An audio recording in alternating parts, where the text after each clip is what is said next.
अब जो कुछ भी हुआ ठीक नहीं हुआ। अनजाने में सही हमसे बहुत बड़ा पाप हो गया है। महामंगा के दिल को कितनी ठेस पहुंची होगी। भूल हमारी भी है रानी साहब। हमें इस तरह से बाहर बगीचे में होली खेलने का हट नहीं करना चाहिए था। हाँ, बगीचे के आसपास तो सभी आते रहते हैं ना। ये यहाँ आपकी पहली होली थी जोधा। इन सब के कारण उसका आनंद निराशा में बदल। इसमें तुम सबका कोई दोष नहीं है। तुम सब तो प्रयास कर रहे थे कि हम आमिर जैसे अनुभव करें। हमें सावधानी बरतनी चाहिए थी। खबरदार, होशियार, शहंशाह हिंद बादशाह जलालुद्दीन मोहम्मद तशरीफ ला रहे हैं। इस वक्त शहंशाह का यहाँ आना, होली प्रकरण की सूचना शहंशाह तक पहुँच भी गई। हे भगवान, अब क्या होगा?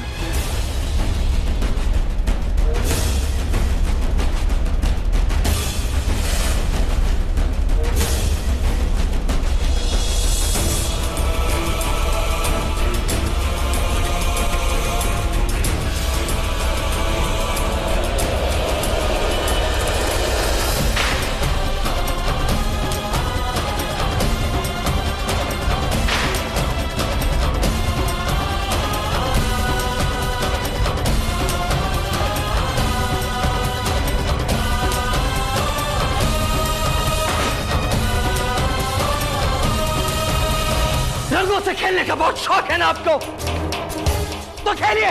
हमने बेपनाह रंग बिखेर दिया आपके लिए। आज तक आगरा में होली या दिवाली नहीं मनाएंगे। आज तक कभी किसी शहंशाह ने अपनी बेगम को होली खेलने की इजाजत नहीं दी। ये सोचकर कि आप यहाँ से जा रही हैं और तोहफे के तौर पर हमने आपको होली खेलने की सहूलियत दी। हमने आपके मजहब, आपके रिवाज की इज्जत की, इस उम्मीद के साथ कि आप यहाँ मौजूद बाकी लोगों के मजहब और तहजीब की इज्जत करेंगी। और क्या किया आपने? आपने हमारे मजहब, हमारी तहजीब का मजाक उड़ाया। बेगम, आज तक कभी किसी ने ऐसी गुस्ताखी नहीं की और आप किसी तोहफे के लायक नहीं है, क्योंकि आपने हर बार हमें हमारी नस्लों में नीचा दिखाने की कोशिश की है। हमने जानबूझकर ऐसा नहीं किया। इस हरकत को हादसा का नाम देकर आप अपनी गुस्ताखी से मुंह नहीं मोड़ सकती। आपने सिर्फ हमारी बड़ी उम्मीद की नहीं, बल्कि हमारे मजहबी कायदों की तौहीन की। हम कोई तर्क नहीं करेंगे, क्योंकि हमारा मन स्वयं इस बात से व्यथित है कि अनजाने में सही हमसे बहुत बड़ा पाप हो गया। आप जो भी दंड देंगे दे दीजिए। सर झुकाकर हम उसे स्वीकार करने के लिए तैयार हैं। सजा तो मार्दी और नमाज साहब से मशवरा करने के बाद मुकर्रर की जाए, लेकिन हमारे ख्याल से आपके आमिर लौटने से बदतर और तकलीफ दे सजा कुछ नहीं। हमने शाहीन जी के हाथों पैगाम भिजवा दिया है और जल्द से जल्द कोई आता होगा आपको लेने के लिए। लेकिन अगर आज शाम तक फिर भी कोई नहीं आता है तो कल सुबह ही सिपाहियों के साथ हम आपको आमिर भिजवा देंगे।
हमें क्षमा कीजिएगा महामंगा जी।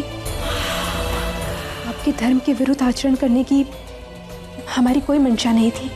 अगर आपके वालिदैन को यह बात पता चली तो क्या वो आपको माफ कर देंगे? नहीं, इस अपराध के लिए वो हमें कभी क्षमा नहीं करते और वो हमें जो भी दंड देते हम उसे स्वीकार कर लेते। बहुत खूब, आपकी वालिदा यहाँ आई। आपकी वालिदा रानी मैनावती साहिबा आपको खुद सबके सामने सजा सुनाएगी। क्या हुआ? आपको पता नहीं था? आपकी वालिदा आगरा आई हैं? घबराइए मत, उनकी मेहमान नवाजी का खूब ख्याल रखा है हमने, कोई कमी नहीं होनी दी। मासा यहाँ अकेले? शहंशाह ने पैगाम भेजा था, तो किसी को तो आना ही होगा ना। इसे एक बात हमारी समझ में नहीं आती बेगम जोधा, जिस तरह आपको हमारी यानी कि मुगल सल्तनत की तहजीब, तौर तरीके और कायदे कानून में कोई दिलचस्पी नहीं है, वैसे ही हम आपके कायदे कानून नहीं समझ पाते। आप ही के यहाँ शादीशुदा बेटी के घर नहीं जाते ना, उसके घर का पानी नहीं पीते, है ना?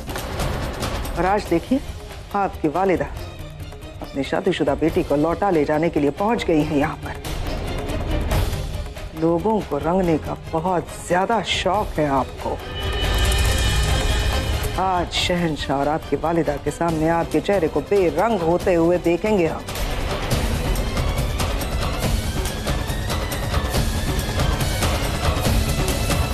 दीवाने खास एक खास मकसद से बुलाया गया है। पिछले कुछ दिनों पर रोशनी डालने के बाद और हमारी जोधा बेगम से मसलत के बाद हमने ये फैसला लिया है कि जोधा बेगम को वापस उनके आमेर भेजा जाएगा। शहंशाह, जोधा आपकी बेगम है, आप इस तरह उन्हें कैसे वापस भेज सकते हैं? शहंशाह, आमिर के राजकुमारों पर झूठा आरोप लगाकर उन्हें नजरबंद किया गया। आमिर में किसी ने प्रतिरोध नहीं किया, किसी ने कुछ नहीं कहा, मगर आज यदि आपकी अनुमति हो तो हम कुछ कहना चाहते हैं। हमारे यहाँ स्त्रियों को अनुमति नहीं है कि इस तरह बेटियों के ससुराल जाएं, मगर हम अपनी सारी परंपराओं को तोड़कर यहाँ पर भरी सभा में उपस्थित हैं, क्योंकि हमारे यहाँ माएँ जब बेटियों को विदा करती हैं तो उनके पल्लू में एक सीख बांधकर उन्हें भेजती हैं कि अब से ससुराल ही उनका घर है। उनका पल्लू पकड़कर उन्हें वापस मायके नहीं ले जाया करती। यदि जोधा से कोई भूल या कोई अपराध हुआ हो तो अगर गुनाहों की फहरिस्त ना ही खोली जाए तो बेहतर होगा रानी साहिबा। आमिर के शहजादों को नजर कैद करना एक शहंशाह का फर्ज था और जोधा बेगम को वापस आमिर भेजा जाए ये एक शौहर का फर्ज है, और वो खुद वापस वहां पे जाना चाहती हैं। ये हम क्या सुन रहे जोधा?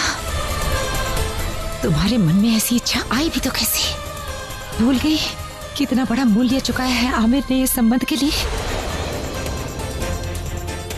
राजवंशों का क्रोध, अपनी ही जाति के लोगों की उपेक्षा, उनका अपमान सहा है तुम्हारे पापूसा ने।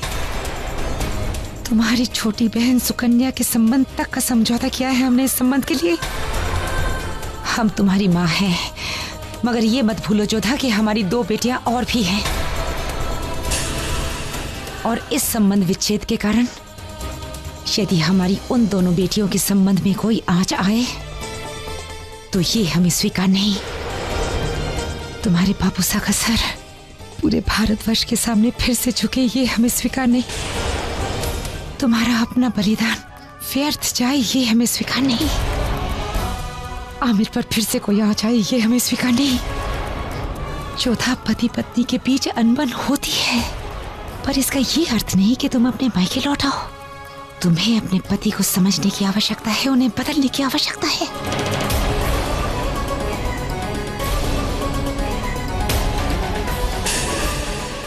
हर सवाल का हल होता है जोधा, और तुम्हें वो हल ढूंढना होगा। भले ही तुम्हें आज लगे कि तुम्हारा मासा का हृदय पत्थर का बन गया है, भले आज के बाद तुम हमारा मुख कभी न देखना चाहो, मगर तुम इस तरह आमिर नहीं लौट सकती।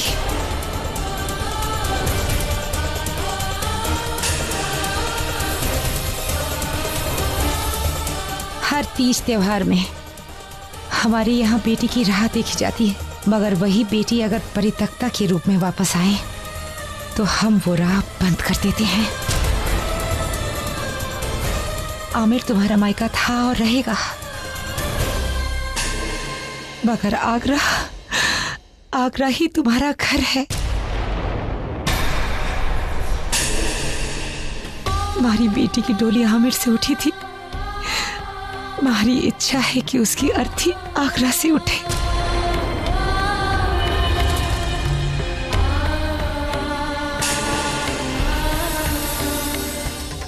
शहंशाह, आप इसे एक स्त्री की विनती समझे या एक माँ की भिक्षा। जोधा को आमिर वापस मत लौटाइए।